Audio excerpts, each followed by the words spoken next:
আমি ভিক্ষে করে ফিরিতেছিলাম গ্রামের পথে পথে। তুমি তখন চলেছিলে তোমার স্বর্ণরথে। অপূর্ব এক স্বপ্ন সম লাগতেছিল চক্ষে মম। কি বিচিত্র শোভা তোমার, কি বিচিত্র সাজ। আমি মনে ভাবতেছিলাম, এ কোন মহারাজ?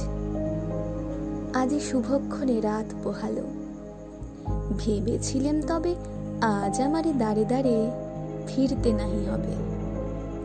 বাহির হতে নাহি হতে কাহার দেখা পেলেম পথে। চলিতে রথ ধনধান্য ছড়াবে দুই ধারে। মুঠা মুঠা কুড়িয়ে নিব ভারে ভারে। দেখি সহসা রথ থেমে গেল আমার কাছে এসে। আমার মুখ পানে চেয়ে নামলে তুমি হেসে। দেখে মুখের প্রসন্নতা জুড়িয়ে গেল সকল ব্যথা। হেনকালে কিসের লাগি তুমি অকস্মাৎ আমায় কিছু দাও গো বলে বাড়িয়ে দিলে হাত। মোরে একই কথা রাজাধিরাজ, আমায় দাও গো কিছু। শুনে ক্ষণকালের তরে রইনু মাথা নিচু। তোমার কি বা অভাব আছে ভিখারি ভিক্ষুকের কাছে?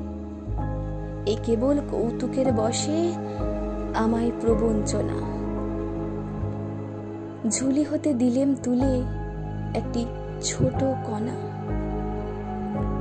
যবে পাত্রখানি ঘরে এনে উজাড় করি, এ কি ভিক্ষা মাঝে একটি ছোট সোনার কণা দেখি।